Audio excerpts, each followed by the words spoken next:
Have you ever wondered the state of the language here in the Philippines? Yes. You know, kalagayan ng wika natin. Alam niyo ba? Or, like, nasi-think off niyo ba yung kalagayan ng ating wika? Yes, like, minsan. Mula dito tayo babago. Ay, sometimes. Bago yung wika natin, di ba? Randomly, like in the CR. Yes. Oh, parang ganito, kesa na magsalita ng Tagalog o hindi kaya Pilipino, eh, umi-English na, di ba? Oo, mantin. Oo. Bago muna kami nga magsimula, kami pala ang The Sound Mind! At meron kami mga late workers dito. Nandito si Mika at si Salvi. Thank you. Yeah, si Salvi Pearl. So, yun na nga. Balik tayo.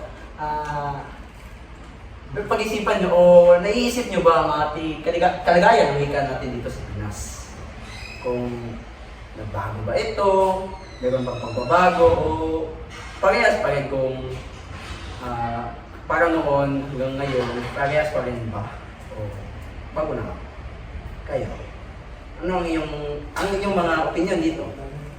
So, napagtantuhan ko na sa panahon ngayon, uso talaga sa mga kabataan ang paggamit ng teknolohiya na kung saan malalaman talaga natin at masasabi natin na babad talaga sila sa kanilang social media na mas nahihikayat silang gumamit ng ibang wika dahil sa napapanood nilang pelikula kagaya ng Ingles, kaya mas parang magagamit na nila ang wikang Ingles kaysa sa sarili wika.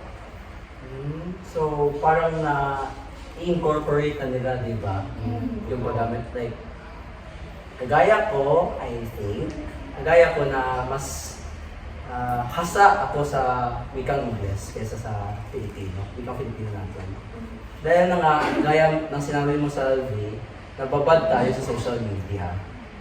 At mas sabi rin natin nga, mas hasa tayo sa Ingles, di ba, kaysa sa Filipino. Oo ba lahat dito na mas English tayo? Truth. Yun na nga, English. So, bakit nga ba ito ganyan? Isa na nga, social media, pero bakit mas inclined tayo sa English kaysa sa Filipino? Kaya natin sila na pinamagalaw na gumagamit sa English. Yun rin, yung mga konyo. Yung mga konyo. Yes, sir. Tayo mga Bisaya, marunong tayo. Marunong tayo sa tatlong wika na umiiral dito sa Pinas. English, Filipino, at ang ating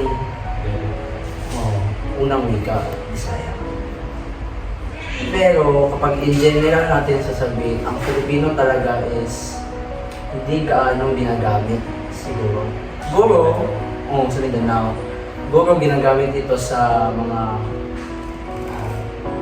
paaralan, yung mga TV broadcast, ganun. TV Patrol, GMA, 24 Oras, Filipino ang gamit nila. Kasi nga, naiintindihan ito ng nakararami. Pero,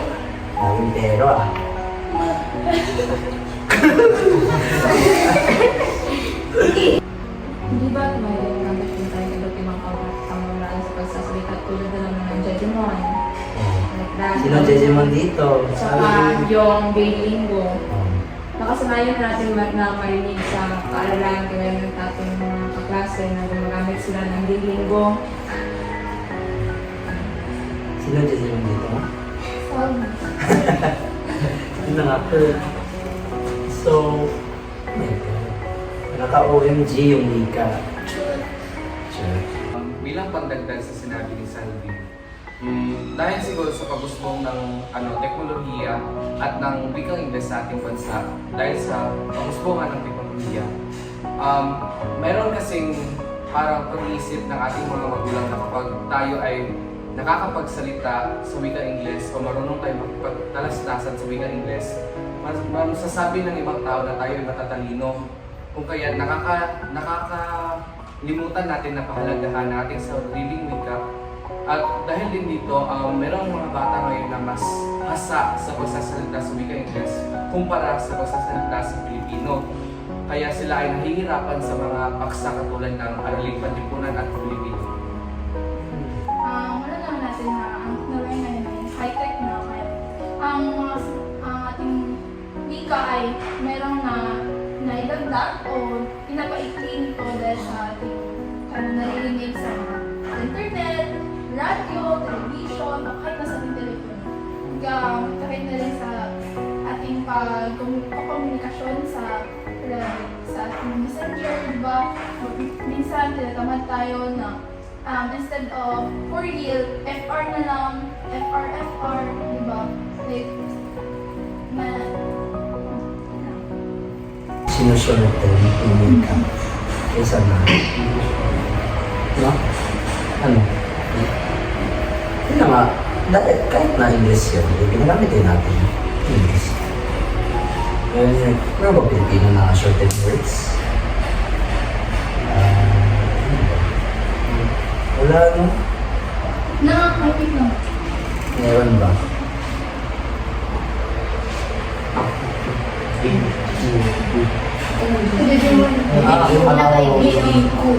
Yung Jejemon. Yung Jejemon tayo, please. Meron yung bago ron ng mga Gen Z, no? Yung kalagayan ng wika nila. Ay, ano talaga yung wika nila? Yung estilo ng pagkikipagtalastasan nila. Ay, yung yung brain rot words. Yung mga brain mo. Narinig ko na ba?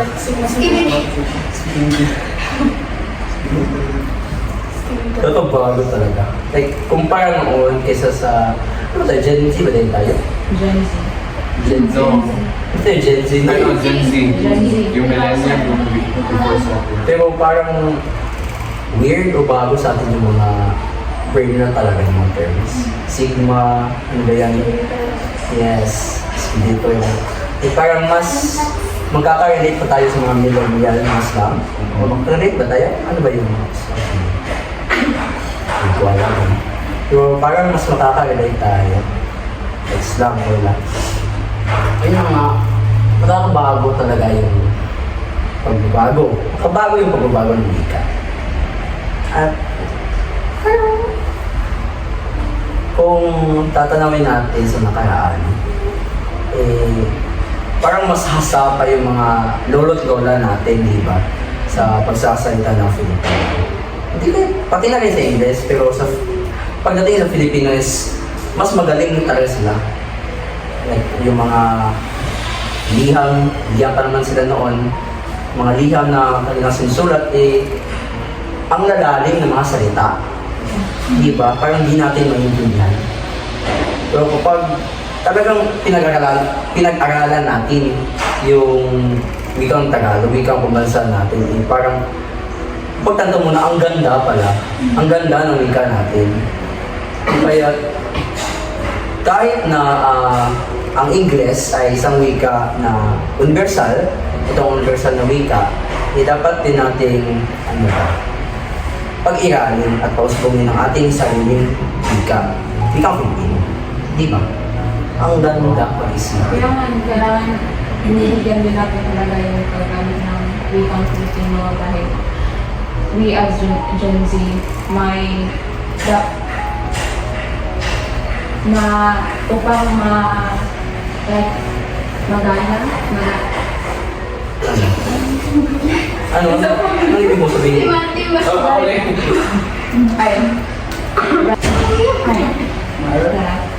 That's why pinakailangan din talagang mabigyang halaga ang paggamit ng wikang Pilipino upang masanay din ang mga susunod na henerasyon na gamitin ang wikang Pilipino sa tamang paraan. Pag nireflect natin ang kalagayan ng wika, pagkanto talaga natin na hindi naman ito namamatay, pero umusbong rin at nagbabago. Bumabago yung wika natin. Kayo, meron mo kong masasabi sa ibang ito? Magaling ba ito o ay at magaling? Pero maganda ba ito o masama? Ganun. Yung pagbabago ko. Maganda ba o masama? Mabuti. Mabuti ba o masama? pagbabago ng wika natin? Depende. Bakit?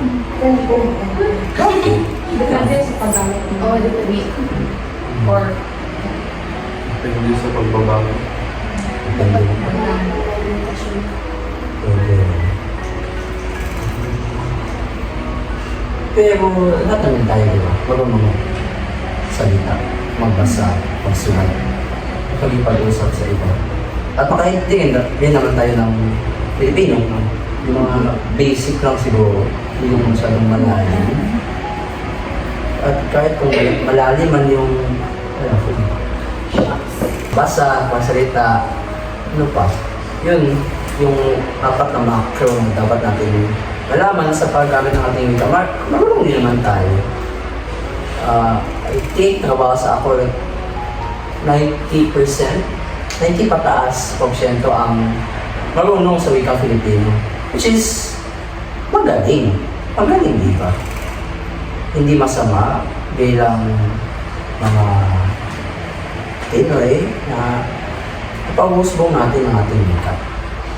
Mabuti siya kay umusbong ang wika, pero ang problema is nakakalimutan natin yung ibang wika natin, katulad ng yung sinaunang paraan ng pagsasalita o pagsulat natin, katulad ng baybayin. Malimit na lang ang gumagamit nun. Hindi, kahit nga tayo, hindi na natin alam kung paano yung gamitin. O basahin. So, isa yun sa mga masasabing disadvantage ng pag-usbong ng wika. Meron tayong nakukuha na bagong impormasyon o bagong paraan ng pagsasalita, ngunit meron din tayong nakakalimutan mo. The receiving factor nun is sinakop tayo. Sinakop tayo ng mga Espanyol. Kaya tingin nila yung baybayin natin is salita ng demonyo. Kaya yan, talaga. Kala nila salita ng demonyo. Pero nakadisguise yun kasi nakadisguise yun upang mapalaganap nila ang Kristiyanismo. Kasi kapag mas nakakaintindi sila sa wikang Kastila, at ipakalimutan nila ang wikang baybayin, hindi mas mapalaganap nila ang Christianism sa bansa natin. Di ba?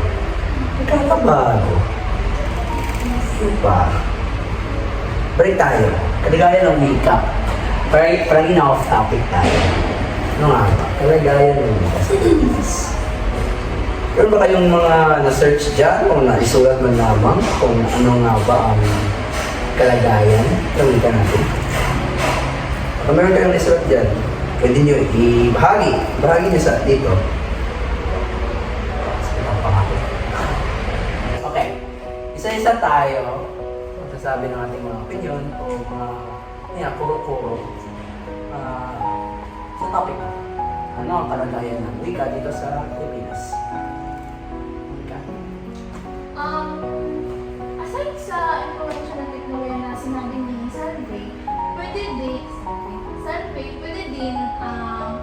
influensya ng mga Korean idol.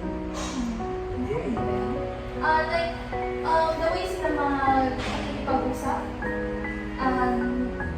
Di ba lahat naman siguro tayo mayroong idol o individual na mga hindi kalaki natin o hindi kadali sa atin. So, the way sila magsasalita na karamihan din na sa mga kabataan ay mas inaaral nila yung pagsasalita like sa Korean, mas inaaral pa nila yung pagsasalita ng mga idol.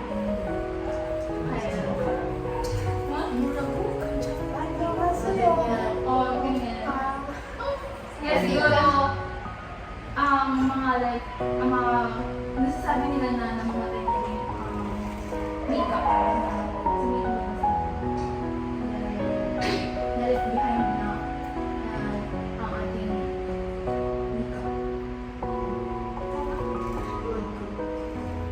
Salamat, Wika. Okay. So, pwede rin. Kumusta ka? Siguro. So, hindi ka naniniwala sa pagsasalisig na ginawa ng SWS survey na ang mga Pilipino ay 70% ng mga Pilipino ay kaya makapagsalita sa Pilipino dahil sinasabi mo na karamihan sa mga kabataan ngayon ay mas nakakapagsalita o mas kinagaya nila ang kanilang mga kinilulong na pamilya? Hindi. Kalagayan ng mga wika. Pero, Alam naman nilang magsalita ng Pilipino pero parang mas interesado rin talaga sila sa ibang mga hindi. Sa ganyan. Kasi parang buhingan sila sa wika natin. Parang nga eh.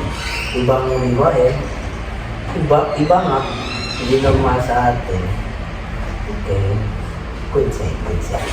Ikaw, Heart, ano yung sasabi sa kalagayan ng wika dito? Alam naman natin na may gumagamit tayo ng wikang English sa kasalukuyang panahon. Ngunit alam naman din natin na malawak din ang paggamit ng wikang Pilipino. At sa pamamagitan ng mga di-verbal or mas komportable sila makipag-usap sa kanilang kausap through text dahil mas komportable nga sila dahil hindi harap-harapan. At isa pa, parte pa naman din sa curriculum ng edukasyon ang pagtuturo ng wikang Pilipino, kaya which is mabuti naman dahil upang hindi talaga mawala ang ating kaalaman tungkol sa tamang paggamit ng wikang Pilipino. Magaling. Ikaw, Cass, ano yung masasabi mo? So, base sa akin nakita, di ba sa kasalukuyan babad na tayo sa teknolohiya. Sa kabila ng mga hamon mula sa mga dayuhang wika at teknolohiya, may mga positibong pagbabago rin mula sa dayuhang wika at teknolohiya. Tulad ng mga akademikong sulatin at bilang wikang pantulong sa mga paaralan. Ginagamit rin natin. So, skip na tayo kay Salvi, everybody. Okay, handa. Skip tayo kay Salvi. Okay, kay Luella naman tayo. Kay Luella tayo. Luella, anong iyong masasabi sa kalagayan ng wika dito sa Pilipinas?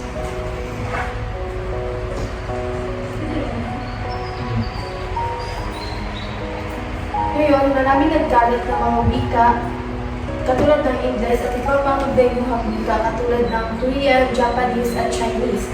Sa pagkalat ng mga wikang ito ay nagdulot ng pagbaba ng interes sa paggamit ng mga tao sa wikang Filipino. Mas sinutuunan nila ng pansin ang paggamit at pag-aral ng ibang wika kaysa sa sarili nilang wika. Hindi na nila ito masyadong pinapahalaga ng wikang Filipino.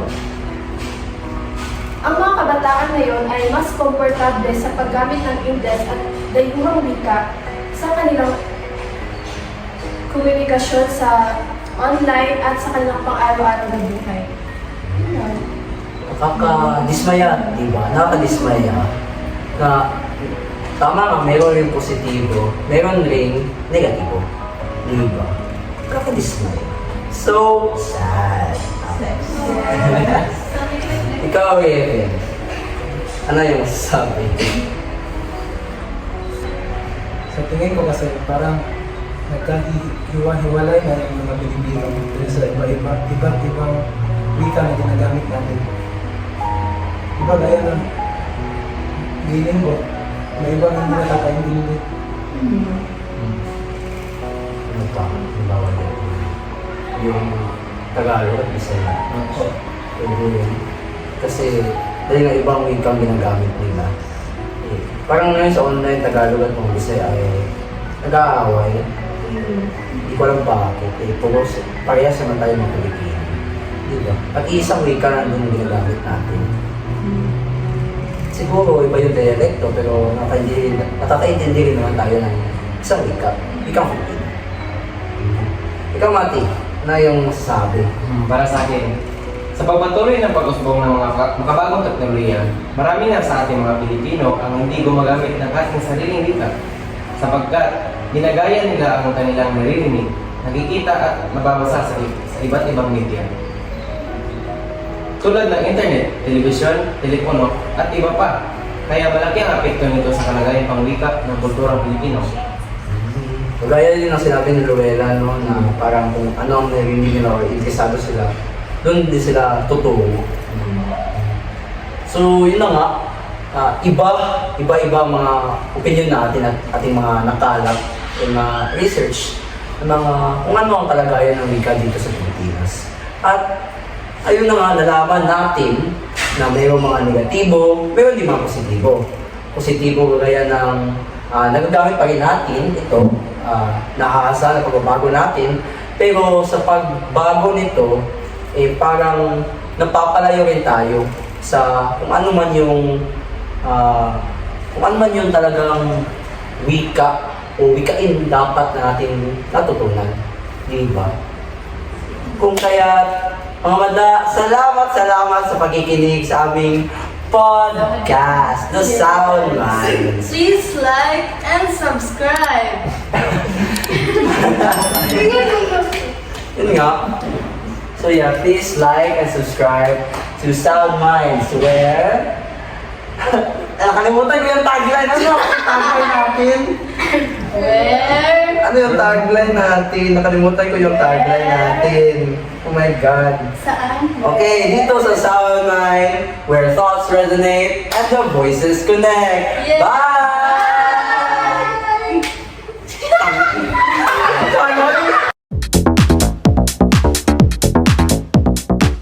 Ang kasalukuyan kalagayan ng wika sa Pilipinas ay masalimuot at patuloy na nagbabago.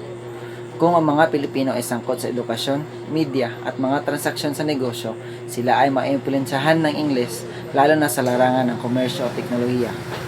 Maraming mga regional na kababaihan ang nagtatrabaho sa bansa kahit na hindi sila makapagtrabaho dahil sa kakulangan ng mapagkukunan. May hakbang ang mga pamahalaan at mga organisasyon upang mapanatili at palakasin ang mga katutubong wika sa pamamagitan ng mga programang pang-edukasyon at kultura.